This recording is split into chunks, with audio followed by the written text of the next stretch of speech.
welcome to Show Studio. It's our penultimate panel discussion of this season, but it's a good one to be talking about because we're going to be discussing Eddie Slimani's latest collection for Saint Laurent, and it's my favourite panel discussion because it's our student discussion where we get amazing young people who are studying to work in fashion from some of the best colleges that we have in London to come and give us their verdict on the season and on a particular show. So it's really exciting. It always makes me feel really old, which I don't like because you always have so much like youthful energy. And we're going to discuss a number of things, like primarily obviously your views on Saint Laurent and what you think makes an exciting and successful brand, but we'll also talk a little bit about what it's like being a fashion student today and sort of the climate that you're working in, what your aspirations are, the kind of brands that you aspire to sort of associate yourself with or work for. So lots to discuss, but before we kick off our debates, I'll let you guys introduce yourselves and give our viewers a little bit of information about who you are, starting with you, Jessica. That's correct, isn't it? Yeah. Good. Hi, I'm Jessica. I am currently studying MA Women's Wear at London College of Fashion. I kind of focus my design around like tailoring for women's wear, and I'm sort of learning about the craft and how I can sort of make it more relevant on like catwalks and things like that. And I would like to work somewhere in-house and sort of stay there and find my feet and work my way through and kind of build a career in one house. That's the idea. Hopefully someone will watch and give you a job. Yeah, maybe we can. Hi, I'm Leonard. I'm at the Royal College of Art and I am a MA second year knitwear designer. And my work is all about knitwear basically. I focus everything around the craft. And currently the collection is very much based on androgyny and what it's like to be androgynous as a growing boy basically. And yeah, I'd love to work in-house as a knitwear designer, work my way up and be creative director at some point. Aim high. Yeah. I'm Julia. I'm second year BA Fashion Communication Promotion student at Central St Martin's. I've done quite a lot of work for Granary, the Central St Martin's student-run blog and magazine, and I've also assisted Isabella Burley at Dazed and Confused. Hi, I'm Alex Tunsu. I'm doing an MA in Fashion Design Technology Women's Wear at the fabulous London College of Fashion. I'm also freelancing as an illustrator. My interest is more in interdisciplinary work, and I'm trying to integrate my background in science and psychology into my work, into my fashion work, and I'm more curious to see how can I use fashion in society more rather than just clothes to make them useful for bringing people together in a way. Yeah. Interesting. Hello, I'm Alex. I study BA Fashion Communication Promotion at Central St Martin's as well as Julia. I've interned a lot at Burberry doing art direction, and I've just helped the amazing Fabio Piras do the last MA show for CSM, which was really brilliant. So yeah. Amazing. God, I feel very humbled. You're very successful already and so young. So tell me, I'm going to start with kind of the big question. Is Saint Laurent cool? Someone has to go first. No. No, do you not think so? I really don't think it's cool. I think it's really aspirational, and I think the people that he uses to represent the brand are really cool. Like Marilyn Manson is amazing, and Courtney Love, and even like the boys that he casts for his menswear shows. I think they are incredible, but they would never wear Saint Laurent. I don't think they would go to. I mean, I can't speak for Courtney Love and Marilyn Manson, but the Saint Laurent boys, they would go to a charity shop and wear like a £4 outfit. They would never buy a leather jacket for like £4,000. But they would. They could. So the boys, because I know quite a lot of the Saint Laurent model boys, and You don't think they would? I really don't. They can't even afford it. But that's why it's good, because it's almost like a curated collection of charity shop goods, which is easily affordable for us. So we can go to charity shops and you will find things that are similar to the collection. And I think that's quite a nice element that, yes, you will not be able to afford a bazillion-pound leather jacket from Saint Laurent, but you can find a replica for £4 at your local like cancer research, which is quite nice. So it's about selling an image, not selling clothes. Yes. But do you disagree? I know. I just disagree with Julia. We should do name tags. We met like 5 minutes ago, so it's okay. Exactly. No, I just think that some people would still buy it. I mean, some people would invest in it. Basically. Well, yeah, definitely, because they're selling a lot. Yeah, well, on Included the in last boys. panel you spoke a lot about older women buying it, which is quite interesting. But I think that is purely for the fact that young creatives, young people into fashion just can't afford it. It's just impossible. And I looked online today and at the last collection, and like one of the silk Georgette dresses was like £2,000, and you can buy silk Georgette from like Shepherd's Bush for super cheap. But it's nice that you can just go and replicate that look and that vision, and it is just selling a lifestyle at the end of the day rather than I think pieces of clothing. They're also interested in the fact of in this image because there's also this nostalgia about it. Yeah. And not necessarily, I mean, you can afford, you can buy some silk and try to replicate this, but the fact that there's so much history behind the looks that he's trying to recreate, all the people trying to relive those moments. But I'm actually disagreeing with Alex, saying that this image is really great, in a way aspirational, as Julia was saying. This is great for Hedi, but I don't think this is that great for Saint Laurent. Okay. I mean, it might be cool, but it's not necessarily aspirational cool. Is this relevant cool? This coolness of this moment, not a coolness of aspirational level in a way, and trying to reach that point of being really cool. He's trying to make something that doesn't necessarily have depth. It's more like a museum rather than. It's not really challenging, is Yeah, it? no, It's kind of no, reference- it's not. Yeah, I think that's a really good point. What's scary, well, it's not scary necessarily, but what's interesting is in the 3 years since he's been sort of like in charge there, you know, taking creative direction, the brand's more than doubled its annual sales, which is like an absolutely bonkers increase if you think about fashion figures. You know, like a 5% increase would be interesting. So like last year it was at 707 million, whereas in 2011 it was at 353 million. So you think that is a huge increase. Why are more people buying it? Have any of you guys ever bought anything Saint Laurent? Yeah. I don't think I can afford it. Yeah. No, it's interesting though, because I think one of the things they're really good at is the kind of like, you know, there's a really good Business of Fashion article that came out, I think it was on the 5th, where they got lots of buyers to talk about why it had been successful, and they all reference that they're really good across every category. You know, lots of ready-to-wear houses. The bags are great, the shoes will be good, but the clothes aren't as strong. Whereas with Saint Laurent, you can kind of buy into everything. There's the shoes, like there's the kind of like plated jewellery, which obviously is still very expensive, but it does let young people kind of buy into it. Yeah, I was actually quite interested to see exactly what kind of product he sells the most, and I was really surprised to see that not necessarily just the clothes are sellers, but also the clothes. Yeah. And just accessories and not just bags and shoes. Which is so rare. A lot of ready-to-wear houses it really don't is. really sell much of the clothes at all. But that's very much Eddie Slimane. Like, he is a package. He's selling everything. He's a lifestyle and not just, you know, it's not just about the brand at all. It's about him. He always said that he's interested in attitude rather than clothes and the clothing, and that's what he's trying to I think in sell. a way, like if you're trying to like buy into being cool, it's kind of not cool at all. It's like if you're cool, you're cool. Like, devastating for all the people that think Saint Laurent. You don't, like, I mean, maybe look at it from like a styling point of view. Think, oh yeah, I like the skinny scarf. I'll go out, buy one, make one, whatever. But not like, I wouldn't personally go out and buy like a complete look. I think that looks really sort of too much, maybe a bit try hard. But that's what he does really well. He's really good separate. So, and I kind of think he's very consistent across every season. So you could buy a jacket that was 2 years ago, but it would still be great today with one of his jeans from the new collection, which I think is what is really successful about him.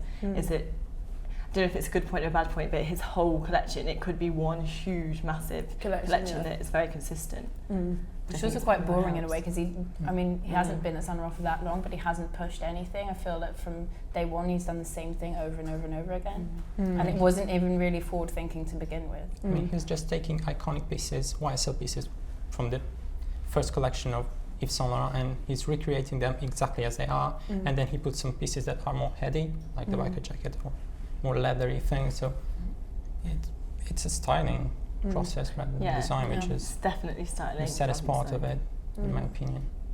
And it's interesting because that is a big part of kind of modern design. You see a lot of houses doing it. I think they push it to the extreme, but you do see a lot of houses that do go and buy vintage pieces and just replicate them. Do you not find that quite, as design students, is that something that you kind of, do people do that on your courses ever? Do you get people bringing in pieces and kind of remaking them a bit, or is that something that you kind of look at with? Well, sometimes, but more for experimenting on the shapes and trying to recreate something new, but not necessarily using them as a final fabric or the final silhouette. No. It's kind of easy. I mean, but then you do get the question of, well, what, like, we kind of have done everything, you know, so like, what have you, you know, like, fair enough, I'm going to do a new biker jacket, but then somebody will turn up and be like, yeah, but this has been done by Balenciaga, so and so, and everything has been done before, so, and, you know, Saint Laurent or Yves Saint Laurent was all about appropriation before anyway, so AD is just, you know, reliving that spirit, basically. That's interesting, so because that's kind of my next question. Do you feel, it's interesting, we kind of touched on it before, that it's more Eddie than Saint Laurent, but do you see a kind of a parallel between the codes of the house and what he does there? In a sort of, not in aesthetics, but in a sort of, you know, spirit of appropriation of fashion and sort of, you know, being a bit rebellious with it. I think he takes like the icons as well and kind of like does what Yves used to do, you know, and take like these sort of it women and sort of dress them, make them like the muse, and I think he does that, but in his own sort of way. Like, he likes to find people that no one's ever heard of before, and he kind of likes this unique, you know, he kind of puts his own stamp on the idea of an it girl, I think, or an it boy maybe. Yeah, but I think for Yves was more being and living that attitude and feeling that, and for him it's more pretending to have that attitude. Well, for him it's selling something. Yeah. It's just purely based on selling. Well, yeah, that's true, but It's the financial climate of today. Yeah, literally. I think it's a very good reflection of what fashion and like the economy in general is, and it's more. Selling, growing. But I think in general, you know, if you get head of such a huge house, you don't want to start losing money, you know, like, I mean, it's fucking terrifying. But it can be really. based on something at least a bit more, I don't know, forward thinking or a bit more culturally relevant than this, in my opinion. But I think that's the whole thing of the industry at the moment. Designers that are doing well, like new designers like Grace Laws-Bonner, are doing well because they are, I would say, very stylist based as well, and it is about selling the whole complete package of, you might have a most amazing design clothes, but it's what shoes are you going to put that with, and who you're going to cast that on, and that's obviously what it's all about, like, in the whole like lifestyle of. But do you not think that 360 kind of vision, which I do agree is really important to succeed today, do you not think that can be sort of combined with design innovation? Yeah, I wish it was, but I feel like that's what's missing in the industry at the moment, is the mix of the both. But then you've got brands like Vetements. I really believe in like Vetements at the moment, which I kind of feel have a bit of the both, and they're so of now. Whereas I think Saint Laurent is very nostalgic to the point that it's really not relevant now. Like these vintage clothes, that no one really wears vintage as much anymore. Even like bands aren't really relevant as such. I know you wear vintage. No, but you wear it in a way that's but when you look at even the market of vintage clothing, that's, you know, been growing for years and years and years. I think it's come more to a halt though. Like, I think more charity shops are in rather than vintage shopping. And like, I don't think people go out to find like retro vintage stuff. I know 70s was very relevant now, in last season. But isn't that quite interesting that the 70s trend is so big? Because I do agree with you. I think that culture of thrifting has moved on to the point where people can't be bothered anymore. And it goes back to what we were saying about kind of fast. I think people like to just get something immediately. Like, even with thrifting, I think that kind of exists now. You have these like £1 like kilo shops and everything, where you go and you can just bulk up. But then on the flip side, you have things like, you know, big retailers like ASOS, who do kind of like ASOS reclaimed, where they're almost like selling vintage but making it really easy for you. And perhaps, I'm not comparing Saint Laurent to ASOS, but I think it's a similar maybe I am, it's a similar like thing of kind of packaging stuff and making it easy for the shopper, so, you know, they don't have to go and like search for that perfect like beaten up suede biker or whatever it is, or like that kind of amazing blanket. They can just buy one and kind of have that look. Do you think part of the reason it doesn't appeal to you guys is because it's all about kind of selling youth as an idea, and you guys are all obviously young, or is that? No, I think it's like because it's selling something that we all know that we can get for like £2 or £3 in another shop somewhere, and it's just kind of making it ludicrously expensive and like glamorizing it. And I just think like we all know that we could just pop down to a charity shop and maybe find, you know, some skinny jeans or a jacket and duplicate it, I think. And why would you even want to wear skinny jeans and a leather jacket? Like, what's wrong with skinny? Do you mean that the aesthetic also doesn't seem that fashion? No, it's a bit like, you know, boho chic 2005. A lot of. But they have a massive following as well. It's like all the girls you absolutely adore Henderson because of all the like the Saint Laurent boys. Like they absolutely like blossom, completely aspires for that kind of thing. And I feel like the Saint Laurent like fans are like band fans, like groupies in Yeah. a way, rather than like followers. Mm. I think that's what it's all about, isn't it? I guess. Very true. Did you guys like it when it was Stefano Pilati? Oh, it became a bit heavy-handed at some point. That's interesting. But I liked some collection of him. I think he's doing such a better job at Agnona and individual segments, so I'm happy that he's not. It's not. Well, Yeah, so it's not like we're nostalgic for him. Yeah. No, There are some people who are quite like, happy. he was amazing, and Eddie Slimane ruined it. But I think that for it to be, it's such an established house, and you have so many amazing designers now, like, J.W. Anderson, Alexander Wang, they're doing their own label as well as working for a house, and you kind of think he's just working for, Saint Laurent, and you just, I don't know, I kind of feel like you could bring someone else in that could bring so much more Design to Yeah, it. definitely. He could just, bring in a new concept, bring in a new shape, a new silhouette, something. It's just kind of, I just But feel then like it's a the bit... people that are running it aren't Yeah. thinking like No, that. I They're guess thinking, so, yeah. this person is going to make our profit double, so great Yeah, for yeah, us. exactly. Like, Good this is enough. exactly what we want. Like, But does that not? it's- Is that not a bit scary? Thinking, particularly for design, for those of you studying design, to think that you're going into an industry where actually, this sells better than the most amazing, brilliant, innovative design. No, because it makes it a lot easier. You're like, it's brilliant. I'm done. So it's interesting because you mentioned people like No, JW, and who do you think is who are the designers who you think are doing things that are really interesting and inspiring? Who's getting that balance right? I think, like J.W. Anderson. I think like Simone Rocha as well. I think I absolutely love what she's doing, and like I absolutely love like Tom Brown. I think, I don't know, and like Givenchy, the show that they just did, I think is kind of bringing so much more like depth, and like I love personally knowing about like a concept and where like an idea is stemmed from, and I think with their collections you can kind of read that on, as it's coming out, and I think that's personally for me that's a really important part of it, like not necessarily in terms of buying, it's just kind of more inspiration, I guess. How about you guys? Who are the designers you like? Yeah, see, I'm really all about, I think it's a communication level as well, like I'm so about the whole complete package, and I think like Gasquet is just the most wonderful man alive, and it's just completely doing everything completely right at the moment, and I've just bought his like I've just arrived in Paris thing, like his booklet, and it's just beautiful. It's the whole package. Comes with posters, the photography is amazing. I think it's not just about, it is great to have a design element, it would be nice to have more of that around, but it is about how you communicate that fashion and how you communicate the whole like lifestyle and brand of it. And But then from that perspective, do you not really admire Saint Yeah, Laurent this because their is- communication has been sort of flawless? Completely, and that is what I admire about it. I just feel like his clothes are like H&M divided at the end of the day, with a lot of money behind it, which is a bit of a shame. But in that respect, I do really admire him for what he's like made out of Saint Laurent. Obviously, it's great that they're making a lot more money and being successful. Is it not scary though that it is all down to, Cathy Horan wrote a really good piece where she was kind of analysing Margiela and looking a bit at the Balenciaga show, and she did talk about how it is all about communication and styling rather than design or ideas. And do you not feel it must be interesting? I'm just drawing on your experience. You said you'd worked in art direction and working with people like Burberry.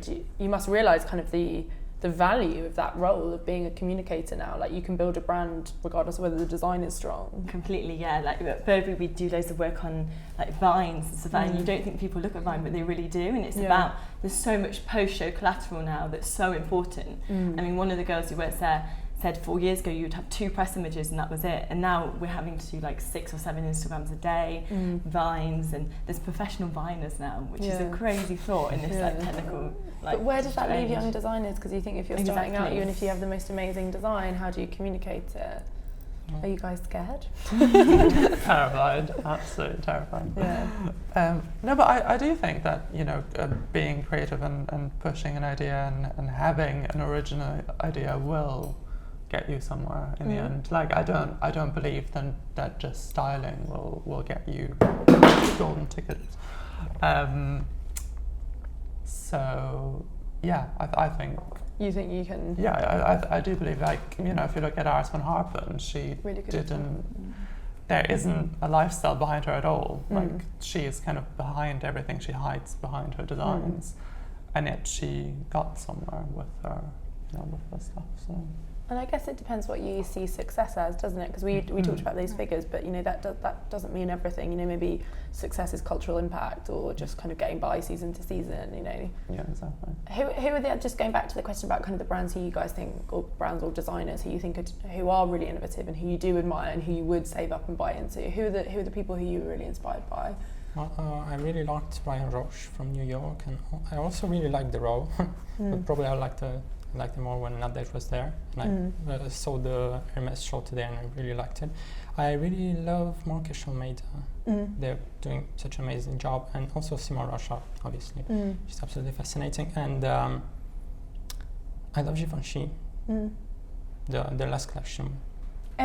All young people seem to love Givenchy. Do any of you not like Givenchy? Yeah, well, I haven't liked the past 2 or 3 collections, but the one yesterday was really, really good. I was cheering in front of I was looking at the live stream. All my flatmates were sleeping, thankfully, but I was like fangirling in front of my laptop. Yeah, it was really good. The men's was really good as well, the last men's that they did. It's interesting that you mentioned Marques Almeida though, because I feel like I'm not saying they're similar to Saint Laurent. I think they have a very different approach. But I do think it's a similar kind of notion. They work a lot with references. They're selling a kind of an aesthetic and a look. It's very much about that kind of like 90s cool girl vibe. Any interview that they do, any time you speak to them, they talk about that cool girl and kind of spending endless time going through old copies of The Face and like ID or Dazed or whatever, and kind of trying to replicate that sense. But what makes it seem authentic and interesting when they do it, but not so when Saint Laurent do it? I really like the fact that when you look at their work, it's not like they're trying too hard to create something that's so natural to them, and it's an extension of their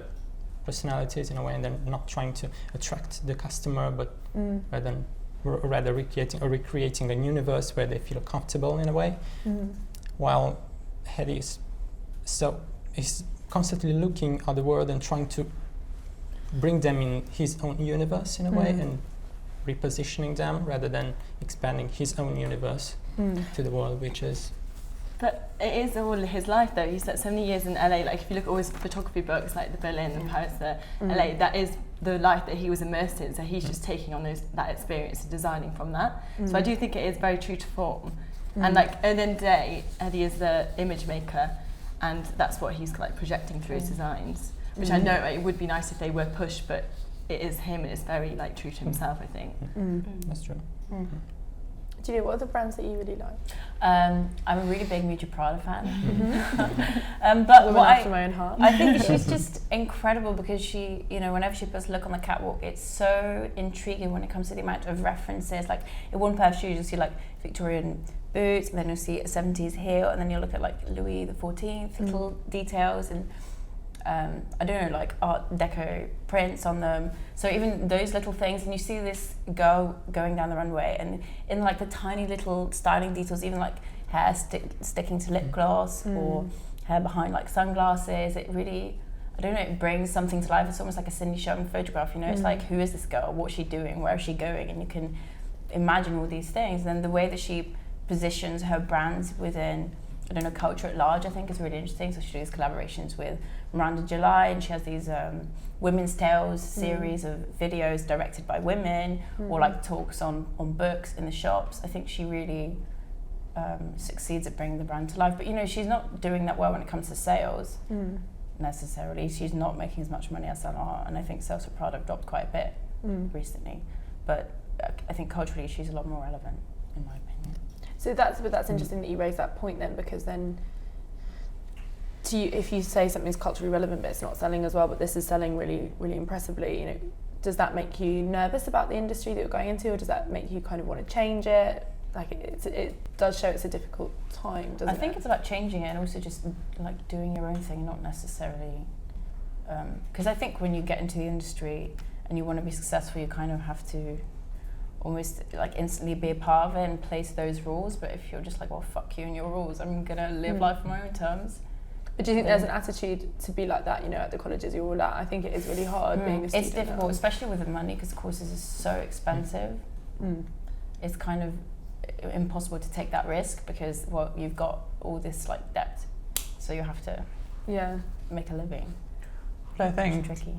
I think even if you are hired in a house or are working within a team, like not starting your own thing and being all creative, I think it's very important to find your own voice and what inspires you and what makes you a designer, and then bringing that to the team, and that makes the collection, like, you know, Givenchy, that's why they are so interesting, or Prada, because she's so about the voices of individuals and you know how, you know, what story you tell basically as an individual, and we all have different stories and we all, you know, equally sort of interesting. I'm interested though that both of you guys talked about aspiring to work in-house, because I think there is this notion, and we actually talk about it on the panels and you kind of corrected us, we talk a lot about how, you know, most young design students, they just want to come out of college and set up their own thing, and I'm intrigued why you guys don't want to set up your own thing. Is part of, you know, is it the notion that you can go into a house and now, you know, as we've seen at Gucci, or, you know,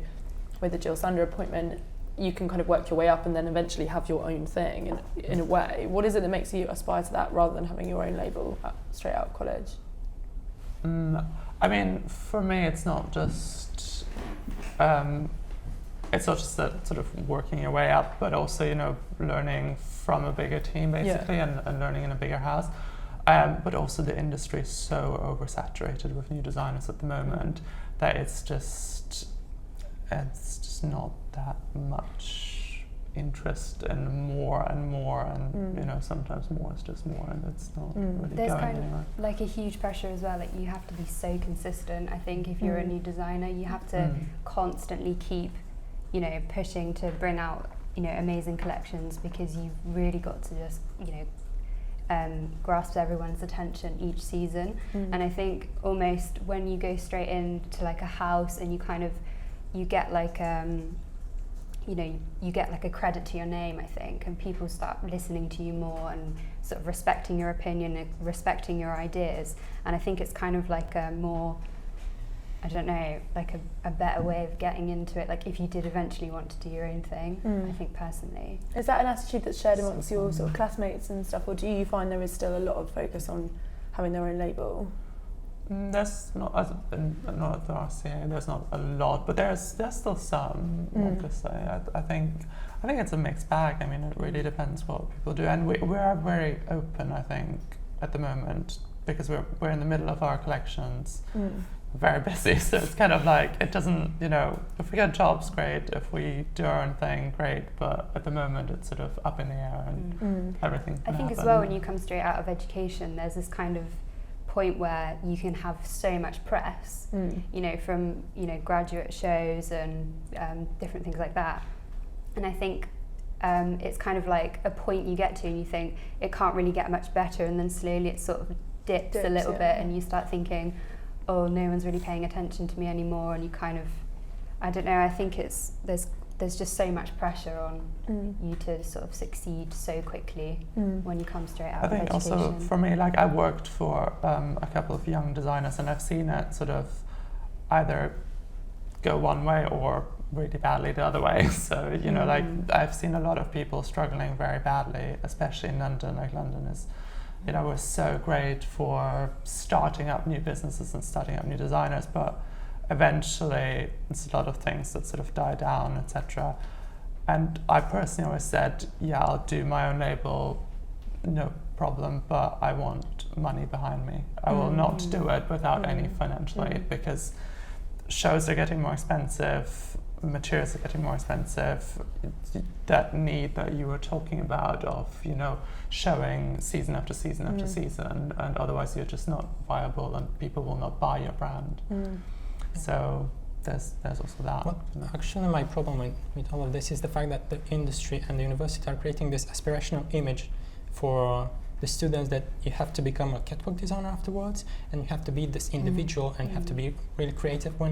And they also give, especially in London, they give all the platform for them to, they give financial support for a few seasons and everything, but I don't think that's the best way to go, but rather to create some kind of teams rather than individual, and instead, for example, for me, I would be more interested in helping me out with a team in a way and bringing some students that are studying, for example, marketing or management, and bringing them together rather than giving me a financial support, because after the 3 seasons I would be panicking of what can I do. But is there any effort to do that? And it's really interesting you said, because we did a panel on the St Martin's MA show, and we kind of had this very like a similar brainwave where we were like, actually, you know, as a long-term strategy, why aren't fashion students being paired up with business students? So people who want to start their own business, you know, kind of have someone who's got the creative thing to be able to do that. But is there any effort at any of the colleges you're at to kind of team you up with journalists and stuff? There is. Yeah, we are doing right now, it's the first year they are doing it, a collaborative unit project, and we have to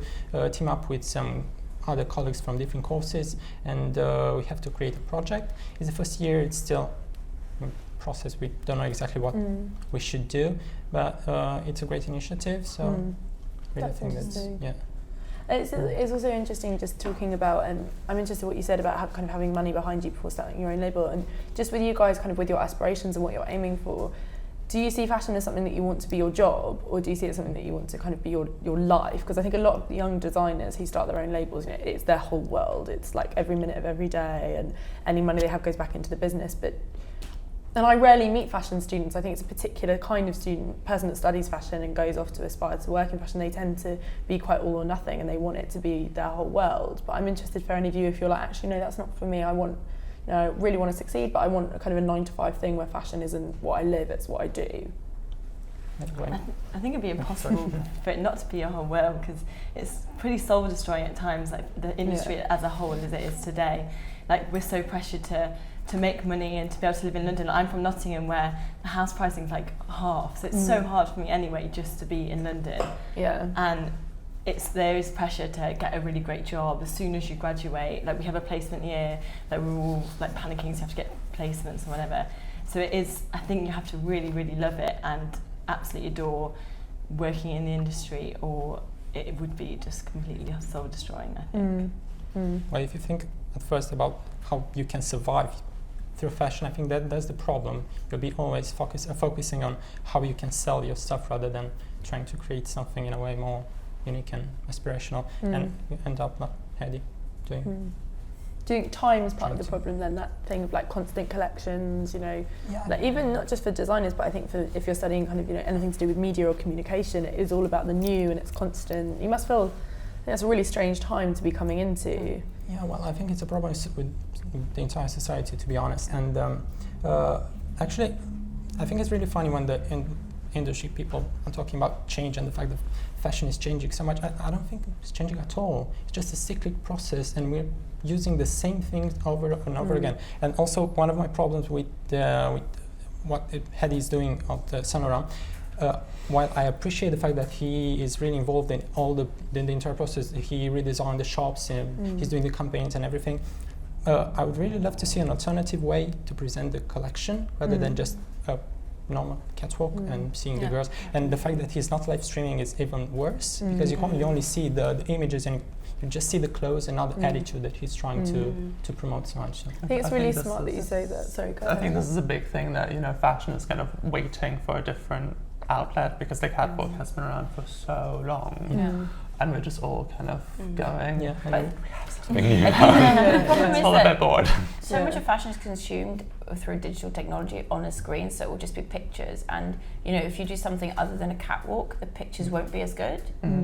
So you know, the models will be moving, will look kind of awkward, and you know, the fact that most of us we're not looking at this actual show, you know, we're looking at it through a screen. Yeah, and it's, even when you're at shows, all you see is like phones up the whole time. Exactly. The whole scene. It's not really about, you know, there would have to be something really strong to get people in that experience to actually make the experience relevant, I think, or better than the catwalk. But are you guys open to that though? Do you not feel like people, who's good, like even like people like Gareth Pugh who do amazing work with fashion film, do you guys find that kind of stuff exciting? Yeah. But it is a niche, isn't it? You're right. I think you're so right with there's not much genuine innovation. Well, I think the industry is quite fearful about this, and the big houses, if they're trying to find some alternative ways, there are so many jobs that are going to disappear in a way, and they're quite fearful of this change, which I think would be a really great thing. I think the live is so important, like live experience is so important. I remember the first time I went to my first show, it was like really rubbish, tiny one, but I never ever got like so excited the whole way through and at the end. And I think everyone now it's all about experience, so I guess I know shows are exclusive, but I still think people still get the same buzz from shows. I know they are looking through their phone screens, but I think that is so important. Like presentations are great as well, but it is that thing of when the show's finished and you're like, oh my god. But if you if you go to Fashion Week and you see like, I don't know, tons of shows, then it gets a bit boring, I think. Just seeing like I think this is why Paris is so much more exciting, because if you go to Paris, you have to go to different venues, and it's sort of all about the space and the experience, and you go in and there's the queuing up, etc. Whereas here and in New York, it's very much about the tent and that kind of same setting, same catwalk, really, same up and down kind of thing. And when someone is trying something new, like Garrett, which I think is a great thing what he's doing, everyone is like, oh, he's doing a presentation, oh, he's doing a video, oh, poor him. It's like he's doing really bad in a way. Exactly. No? Seen as he's like not doing a catwalk. Yeah, it's like you do it because you couldn't do a catwalk in some way. Which is and it is interesting, isn't it? Because for all this talk of like digital innovation, people are only using kind of exciting digital technologies to kind of enhance the catwalk experience. They're not doing anything to kind of like necessarily use them as a tool, but more as an extension of the collection. Definitely. Yeah. But then it's hard, isn't it? Because I think that comes down to the pace of shows. I think, in a way, I think, journalists at the shows, they just want their life made easy for them, and they want, the clean catwalk imagery that they can upload next to their article. But how would you like to see fashion presented then? What are some good ways that we could do it? Tom Brand does it really well. When we were really lucky, we go to Paris like in second year trip, and we dressed at a Tom Brown show, and it was just so exciting. Even backstage, it was just really exciting when they did their like funeral march. Yeah. And you could all the models loved it as well. It's just a really great experience to be in as a whole. And I think it is the speed of shows. People can't afford to do amazing productions anymore. And I think that's a shame. And I wish I'm really into show production as it is. So I would love to have been at like the Dior show with the amazing ceiling. But I think that's what needs to be pushed more, is more exciting like live ways of showing the fashion. But do you think that shows will always exist? I hope so. I think so. I think there's, for me also as a knitwear designer, it's very important to have the thing there, to have the cloth there, and to touch it. Like, it's so much more interesting than just having it slapped on the screen, I guess, or I don't know, digitally in other ways. And also maybe using different areas, not necessarily design, but for example, gaming industry is so big right now, and trying maybe use fashion and integrate gaming, for example, and try to create some kind of new alternative way to present it. And because right now fashion became so distant from the people, and it's so like decontextualized, I feel. And trying to integrate in the society rather than just make it so superficial and pretentious on its high. Do you agree with that? You kind of seem to. Yeah, it's so sterile. Like a thin person, thin, tall, white person walking up and down a runway. That doesn't really have much to do with like real life for most people, Not just white people. But most of the time models, it's a skinny, tall, white person, and not everyone in this world is skinny, tall, and white. Yeah. It's not very representative or interesting, I think. And when someone is doing different, like recommerce, it's it's a niche, it's so special in a way. Yeah. And it should be normal, because the normal people, like the other models, are skinny. So. But then it's so tricky because, he did the show with the Stoppard from LA, and then it still kind of feels like it's used as a gimmick. Because, the clothes didn't really fit that well, and he just did it for one season. But do you guys not feel that we talk about fashion being very niche and only for a select few, and that's what's being put across on the catwalk? But do you not feel that at college? You've all talked about the fees kind of high, like getting hiked. Do you not look around you and feel that actually, the kind of people who can now work in fashion are kind of privileged white people? Because, if your parents aren't well off, or like increasingly it's getting harder and harder, isn't it? Like, it must be a strange time to be at fashion college because of that. Because, I don't want to make anyone feel uncomfortable, but whenever I interview like designers, kind of, I don't know, people like Stephen Jones, they talk about St Martins or LCF or Royal College, like they were genuinely like bonkers experience where you met the most diverse people, but I never feel like it feels like that now. There's so many labels around you, like around CSM at the moment. And I remember someone said they want to see more Tesco bags rather than like Saint Laurent bags or whatever.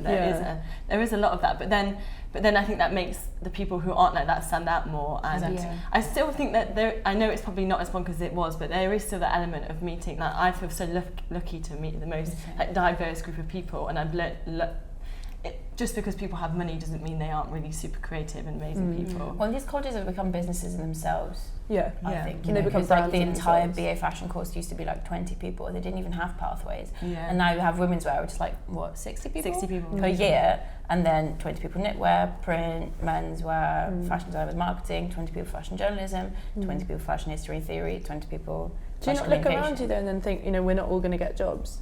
Yeah. Yeah. But this is like it's sometimes when I'm like sat at uni, I'm just thinking, this is like London College of Fashion.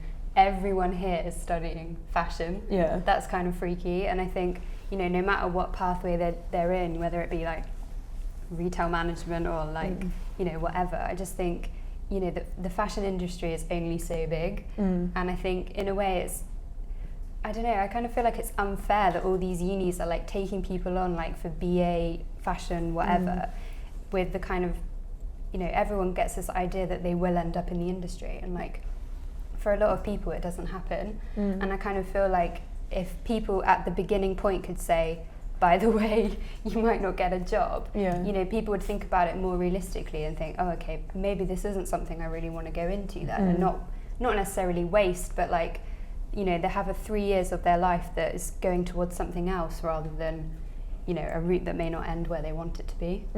I think that before you go into. I remember in my interview they said, you do know this is fucking hard, like it's going to be really difficult all the way through, but I think if you want it, and hopefully all the other 20 people, we have 22 on our course, that other 20 people would want it just as much as you do. But it's also nice to, I think collaboration is really important, and that's what we're really pushed to do.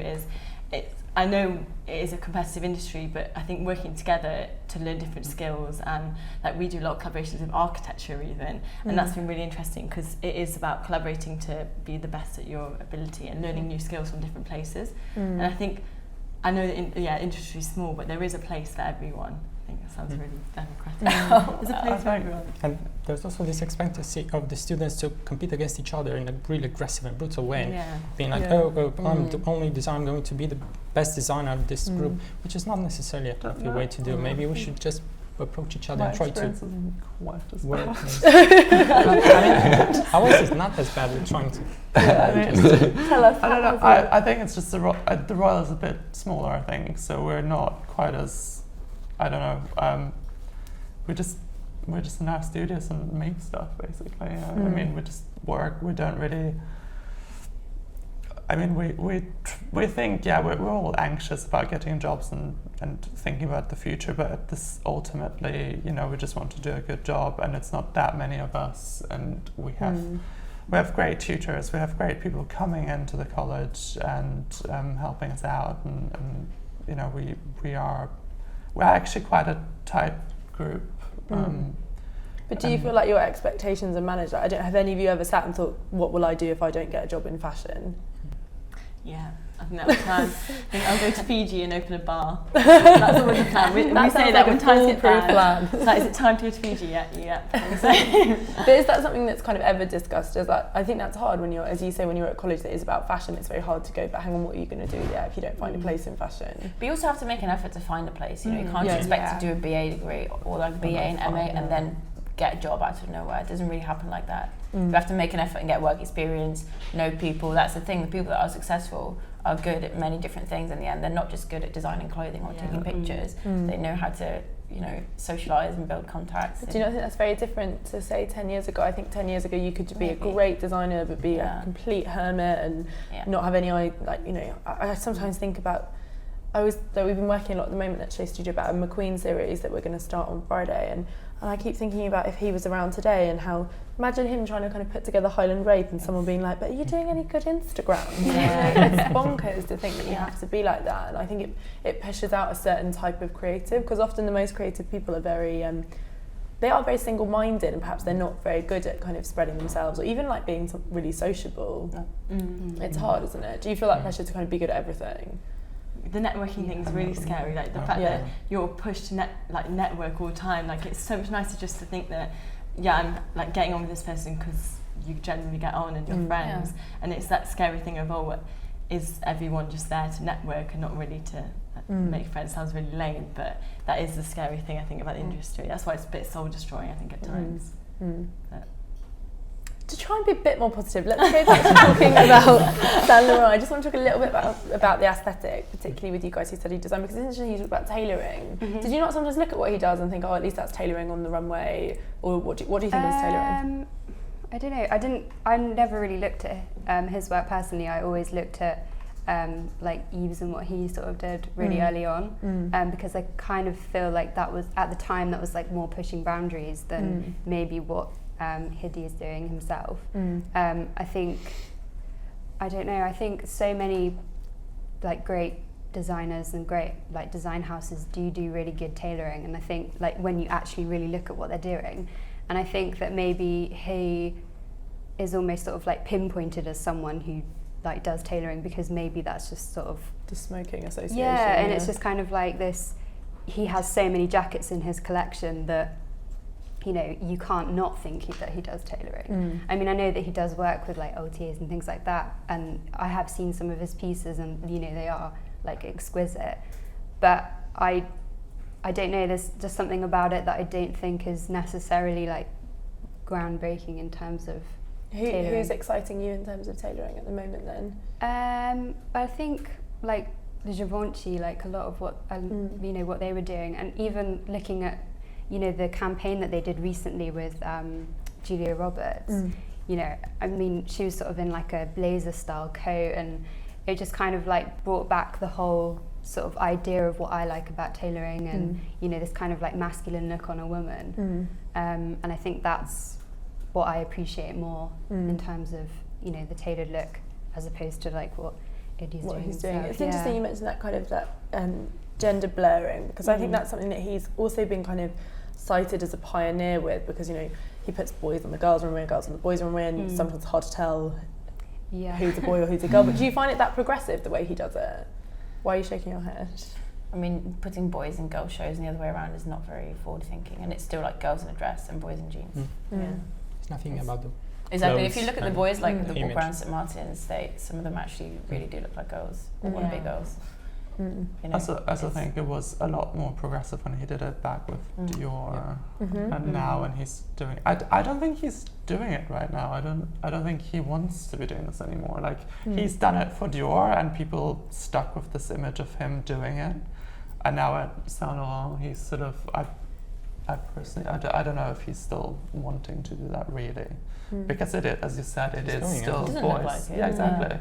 I mean, to me, that's a boy, that's a girl, that's a boy, that's a girl, you know, like there's nothing pretty clear. Exactly.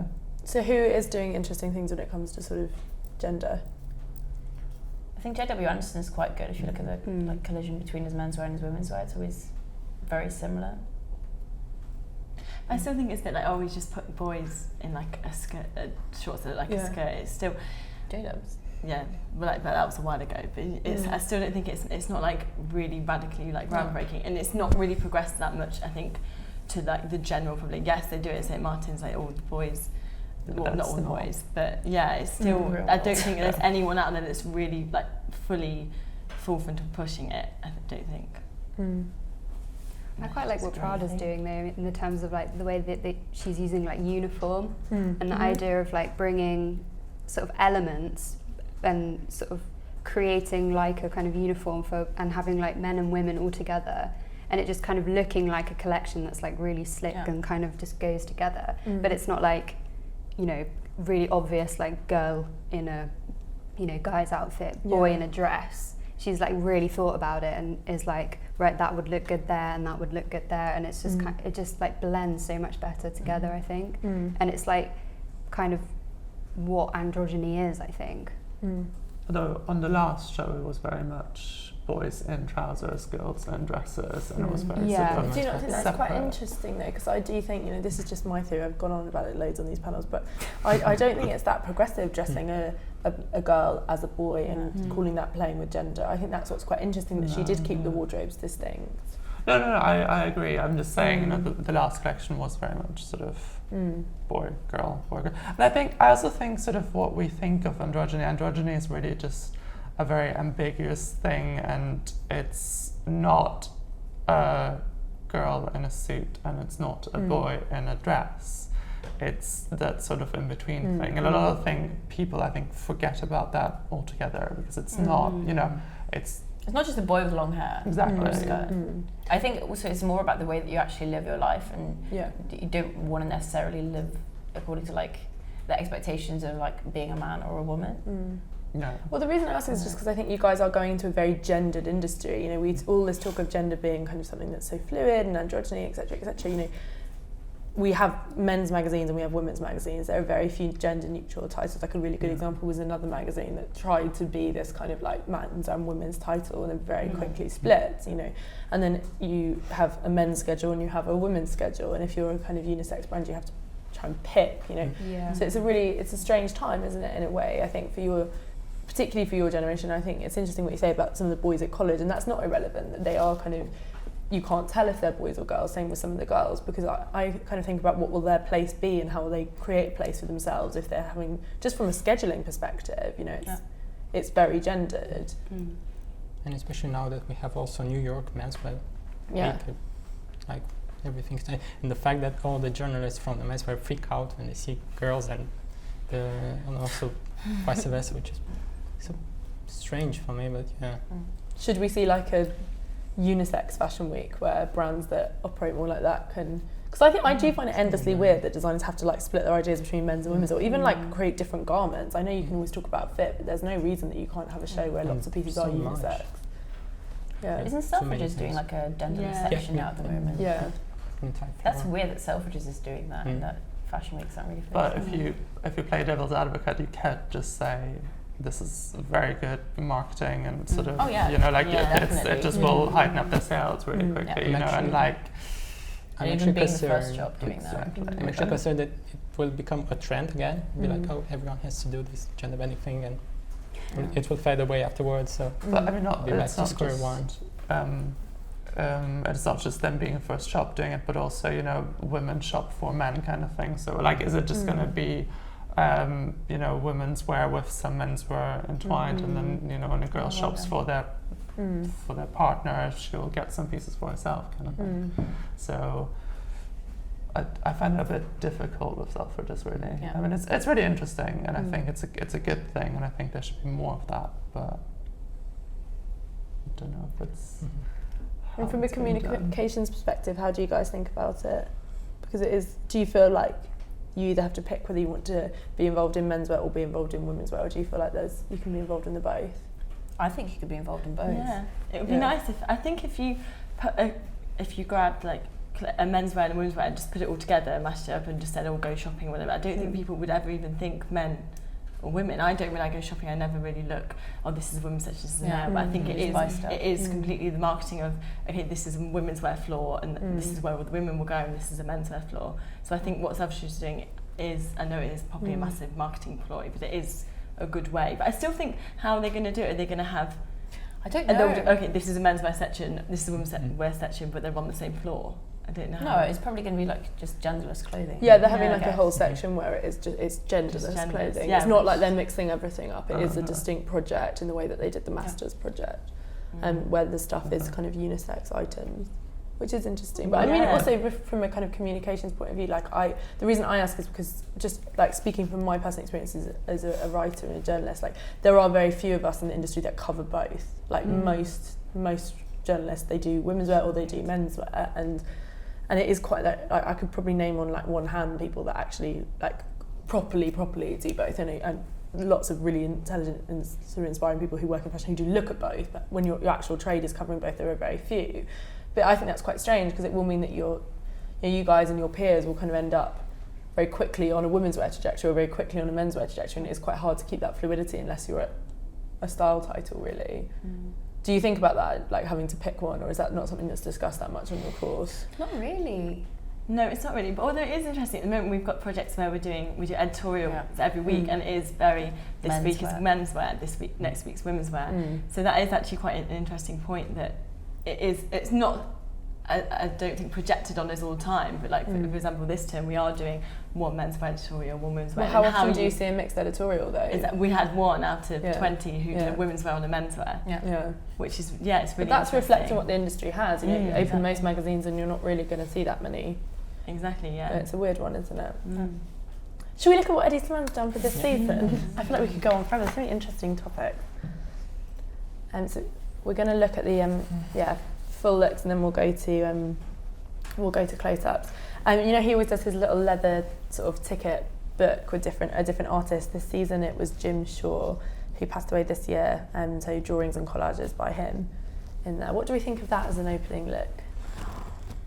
Does it bring back memories of going home from? No, it's Carrie Bradshaw. But it's interesting what we're saying What's because that? it's very much styling, What's isn't that it? girl called from Pretty Reckless? Tyler Momsen. Yeah. Oh, It's very fun. Oh wow, very Gossip Girl. Maybe that was his reference. Is that tailoring speaking to you?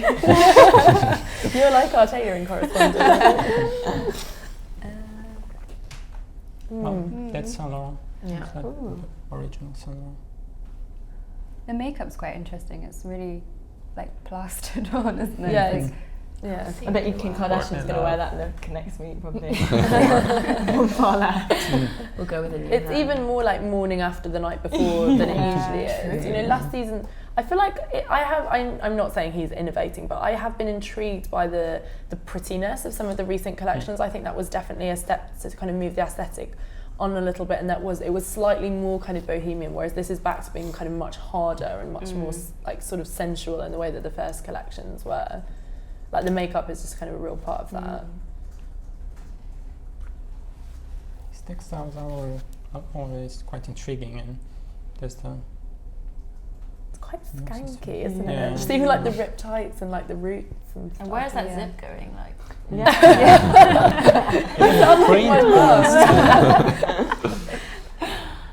But it's interesting, isn't it? Because do you look at something like this and do you think that it's like a positive message to see? I think that's what I find interesting. Is Yeah. kind of like the responsibility of fashion in the way that this. yeah. Because we talk about who buys it, but it does definitely have an influence. You can even see that if you just walk down the high street, and you know, like I'm sure all you guys have friends who don't work in fashion, and you will have seen the influence of Saint Laurent on the things they buy if they're not buying high fashion. So I think that's something that I don't know.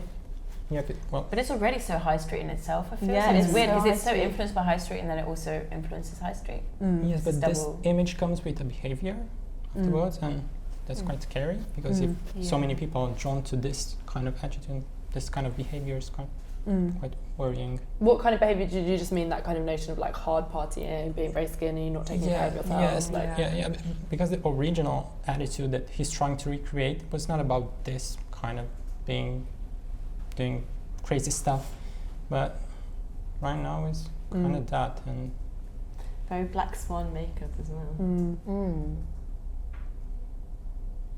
Do you think about that? Do you think that high fashion designers should have they should think about like the social impact of their clothing and what they're Yes, they saying should be to more Like whatever you do responsible in the with- world, kind of. yeah.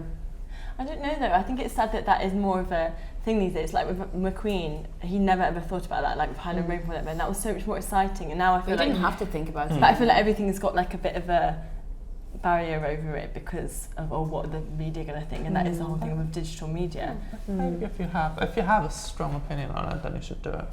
Yeah, no, If definitely. if you think this is gonna, don't sell out to the media, just do it. Do we think this is a strong woman though? No. Because I guess you could argue that it is, and you could look at the way he uses people like Courtney Love as kind of models and muses, but then like she seems like a weak woman to me. Yeah. Like a provincial teenager going out. Yeah. Like me 4 years ago. But that's the thing, I think it's so old, and not old as in like 70s old, but old as in like 2005, 6, 7, 8. That's what I mean, it's just not relevant But today and this what people want to wear. Yeah, but this is kind of what the teenagers that have been growing up and are young professionals are very nostalgic about. Yeah, Because- maybe. and this is all the people that can afford it. There's that yellow dress quite Luella even, I feel.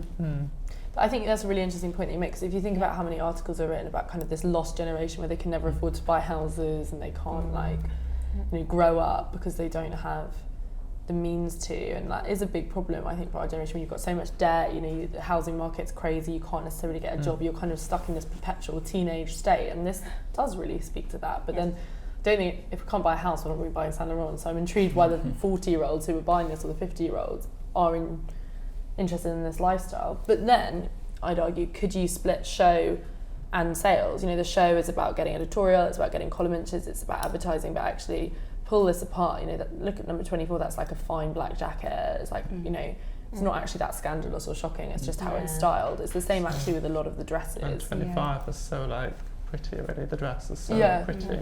They look absolutely amazing hangers, so have great hanger appeals. But then why is it styled in this way? Very Pat Benatar. Weird. I guess it for does press sell and nostalgia. Yeah. I think. But do you think? Yeah, it's interesting you asked that. Do you think because clearly people, it just depends whether the people that are buying it even see these imagery. It goes back to fashion being a very niche industry, speaking to a very small amount of people. You think this gets all the press talking and it gets kind of attention, but I'd question. I think it'd be really interesting to do like a straw poll of people that walk into one of the retailers who sells Saint Laurent and actually know who Hedi Slimane is. I think that's quite an interesting thing to think about. Yeah. And I guess maybe this is for the cult who do, and to get them talking and wearing it and being excited about it, but then the mass who buy it, perhaps not. I think it would almost be interesting to see him like as a designer, not under the name. I mean, like, would people give him as much credit, for what he's doing? Because basically, it's not very. It's like, I mean, it is consistent, but it's not bringing anything new. And I think independent designers are almost like under so much pressure to produce something new and exciting each time.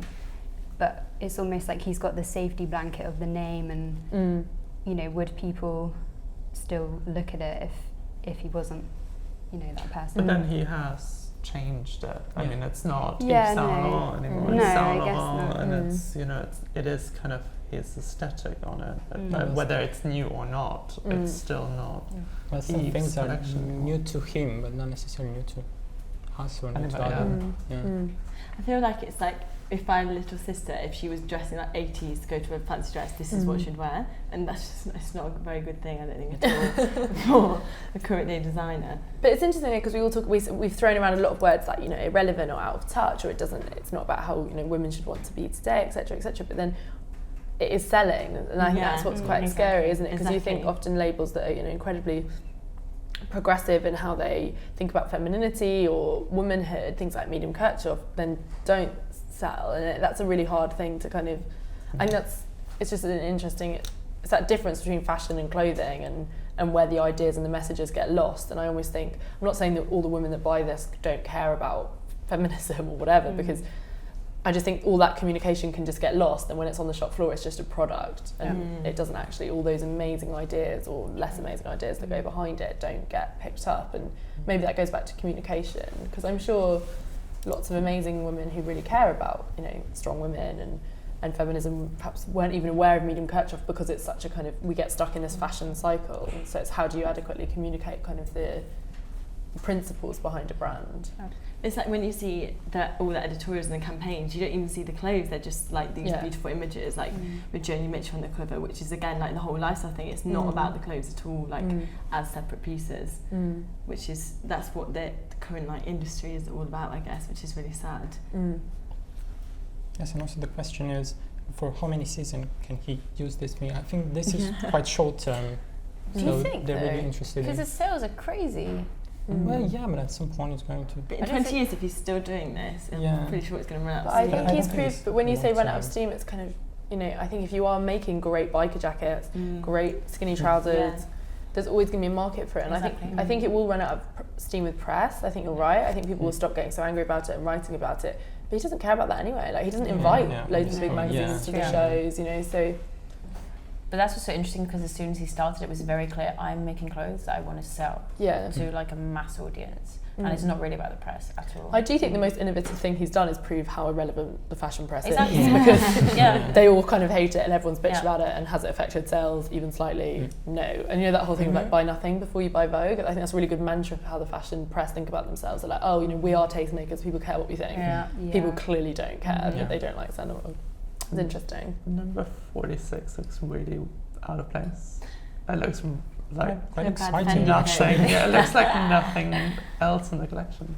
But I think that's what I find interesting as Bizarre. well, is because it will all be shot head to toe as well, because they have like a policy for stylists that you can't pull it apart and shoot it individually. So I think the one thing he is really smart at is giving enough so it will be in different magazines, in different trend stories. So that colourful one can sit alongside, you know, some of the girlish stuff that we saw, you know, somewhere like Prada or whatever, whereas 47 could be in a kind of black androgynous story, and then you could get, you know, 48 in something about like the new neutrals or something. And I think he's clever at doing that, at being like thinking about the kind of further down communication a bit. And even keeping his image together, because I know that his boys, most of the boys he uses for his shows are actually exclusive, so they're not allowed to work for anyone else for a whole year.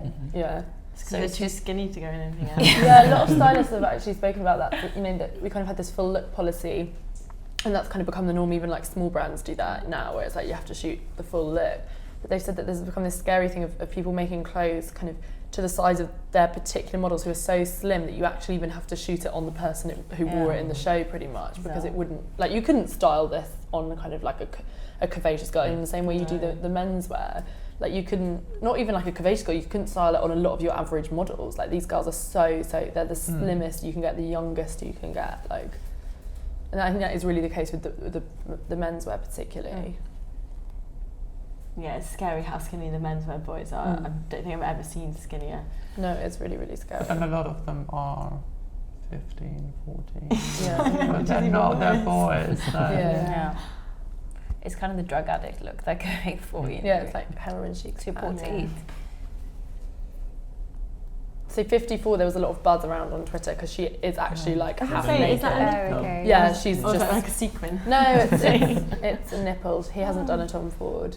So yeah, it's But then why is There's there been a lot of fuss shit about- around this, like, this season, I think, though.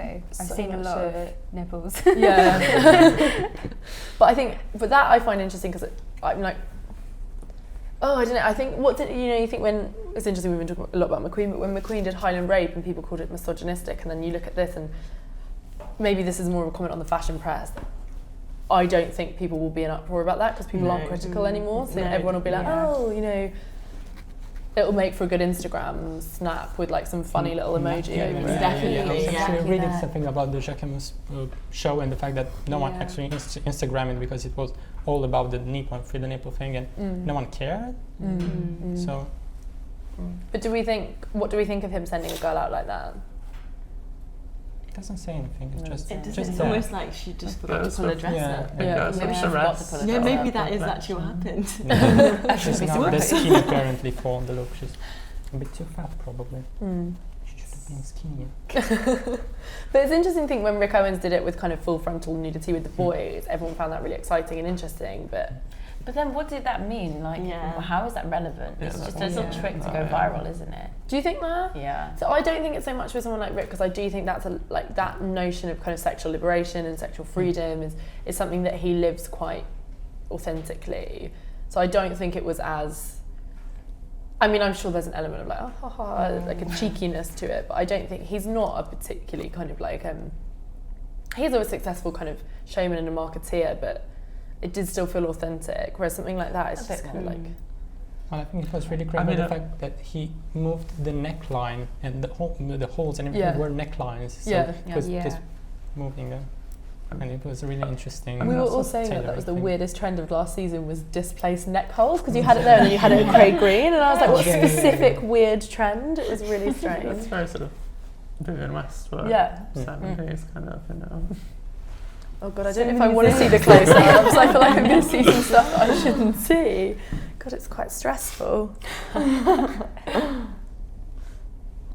Just for the design students, do you look at this though and feel remotely inspired from a design perspective? Because that must be what you look for in a show when you're watching them. You must want to be like, oh wow, I haven't seen that for a while, or that's an interesting reference. Is there anything here that's making you like, oh, I wonder how that was cut, how that was made? I quite like to see the close-ups before making my mind Yeah. up. I think. Other close-ups, aren't they? Yeah.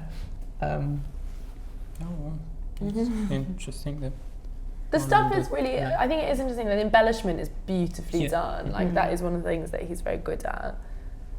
That's also the least you can do for that price tag. Yeah, no, very true. That's that knitted jumpers Bit of like knitwear. beyond. Exciting times. Yeah, M&S. If you literally cut the head off, so it just loses it completely. Yeah. Yeah. But that's where you see how this will be bought, though, isn't it? That jacket could be worn by anyone. Yeah, definitely. And it will probably be really beautiful and super well made. Yeah. I just can't have coloured laddered ties. It's like, oh no. And a number 7 is worse. I mean, Yes, the zip. Yeah. It is the zip. and the print. Is that a zip? I don't know if it's a zip or just like Just a a slit. slit. Yeah. But then number 8, for example, is amazingly cut. Like that jumpsuit underneath made out of leather is insane. Like cutting that properly must have taken forever.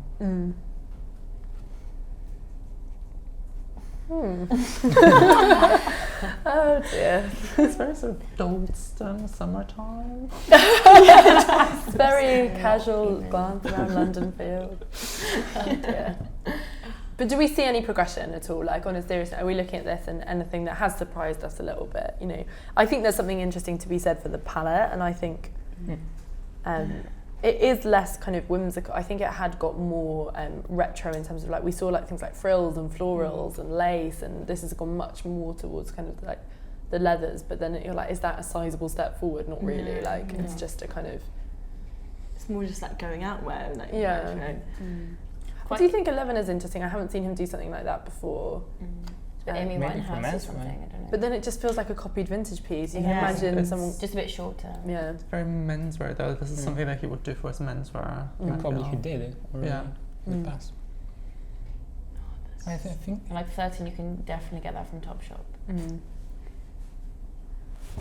But then do you think that's part of the problem is it's become so ubiquitous, it's so copied, like that I do think it's interesting. We talked about how he's going to continue doing this, and I don't think he's going to stop doing it because it's his style and he obviously really believes in it. And actually it's interesting, that business of fashion piece, when they spoke to a lot of the buyers about why it's successful, they said it is because he's so kind of like it's Hedy's way or nowhere, you know, like you either love it or you don't, and how he's just like so clearly stuck to that. And I also think, you know, consistency sells. People like to know what they can get. That's true.